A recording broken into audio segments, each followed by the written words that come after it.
That's how we do it in the South. What's going on, guys, and welcome to Rabbit's Used Cars. So, I've been sent on a mission. Well, me and Kobe have been sent on a mission. Odd Rod reached out to us. He goes, man, I need the artwork for this funny car if you want me to wrap it. So, we thought, what better way than to come back and see Scotty, aggravate him, let him buy our lunch, show us the last remaining Mad Scientist funny car that we're going to replicate. And that way, we can get some detailed pictures and photographs. Of course, got this super duper camera guy in front of me. And we're going to get all that so he could duplicate this artwork. Keep in mind, this car was hand painted. And he's going to wrap the new Camaro body in this. So when I reached out to Scotty, he was like, man, I have all kinds of cool memorabilia, pictures, posters, everything, the Wallies, everything that we went and seen at his shop today, at his house, in his basement. Helmets, yep, that he's going to give us a cool-ass helmet to sit on top, everything. He goes, I got one better for you. I have the actual original body out in the woods. So we made a little track over to his other place after lunch, after we went to his son's place, which is the original Cannon's restaurant in downtown Greer. We came out here, and I tell you what, that body is cool as crap. It is cool. It's racing history. Scotty Cannon in the near lane and Frank Pedregon are involved in a devastating high-speed collision. Well, you know, we left the line. My car was running real good, and undoubtedly, I didn't know Frankie was having trouble. I decided to try and steer this thing. As I kept going along, I kept turning. Then it was the point of no return. I saw Scotty, then I started reaching for my chutes. By this time, I had already hit him. Turns out we dropped 3 cylinders on the right side, which is, nobody can bring that around, but just one of those deals. When you drive these funny cars, you got to stay on top of that steering wheel and worry about the parachute and everything else later. Well, we get paid for to take chances like that, but it doesn't make you think twice about getting back in it. By far, one of the most iconic funny cars, though, is still this Mad Scientist Oakley car Scotty drove. This is the thing that's cool, you know, and you'll call me nostalgic, call me whatever. You got to think, Oakley was probably the coolest sponsor you could have ever had for a funny car because they weren't like corporate. You know, they were corporate, it was a big company, but they were like artistic. This thing was hand painted. Only 2 of these cars, both burnt up. This is the only surviving whatever's left of it. You got to think, this thing has been literally sitting here in a field for the last 20-something years. And this is what we're going to replicate to go on the ceiling at the new RUC. You know, no, I mean, I couldn't do a John Force car, just something simple for the wrap guy. A little bit of white wrap, a little bit of red, a little bit of green, throw some logos on it. Nope, we want to replicate this. This is where Odd Rod, and you're going to get to watch him design this car and put it all together on a new body and replicate this as close as humanly possible to the point where the man himself, who's standing over there with reading glasses because he looks like Santa Claus getting old, but the man himself is going to come and look at this car, and we're going to make it just like it because he's got to sign off on it. And that's the thing, you know, it's really cool to own a piece of racing history, and this is still history. I know it looks like yard art, but it is history. I mean, you got to think about it. I'm leaning against something that went 330 miles an hour. That's insane. NHR, you got to think the millions of people that saw this thing. That's so cool. Now, there's got to be a good story with this.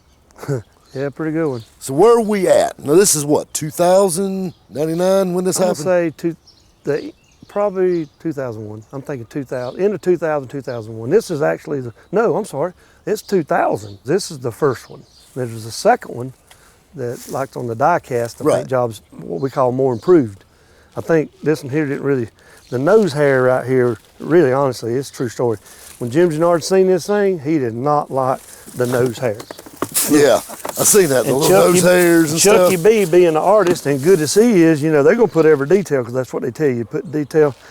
He didn't want the hair in there, but. He didn't want to know. Well, and the thing that's cool is this isn't a wrap. This is all airbrush, airbrush. Yeah, his hand. He wouldn't have it airbrushed. And you're burning these things up faster than he can paint them. Sitting there's probably $100 grand counting the paint job back then. So you were in Dallas, right? It was second round, and we right there neck and neck, and Witt's car was running badass back in. And I hit that thing, and it went out. I won, but it blew up right after I hit it right in the lights. The only way I got out was my nylon belts actually burnt loose from one of the latches. It was stuck, hung up on me.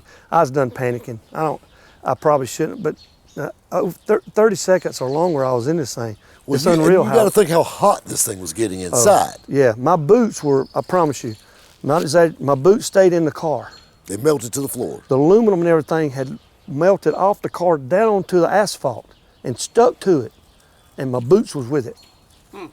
You know, and that's the thing people don't understand. You know, you see these fires, you know, and you know, it goes so fast. And you imagine being inside this damn bottle rocket. So this thing actually started out, it's actually modeled after a 4th gen Camaro, like the late 4th gen, your 98, 2002 Camaro.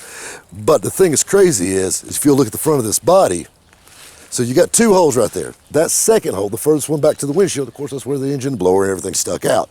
That front is actually a blow-off port, so that was a panel. So say something happened, you had an explosion, whatever, in theory, it would blow that panel out before it'd blow the body off. Kind of works like roof flaps on a stock car, because you got to think about it. This thing ain't nothing but a big parachute. When the wind hits it and you have an explosion, it's just going to blow this body off. So they put that blast panel. Now on the roof, that's the escape hatch. So when the shit hits the fan, that's the exit you take. And in this case, that's where he came out of when this thing was burning. And the craziest part of the whole story with this is he was running in the next round. He actually won the race still. And they took a spare car out and kept going.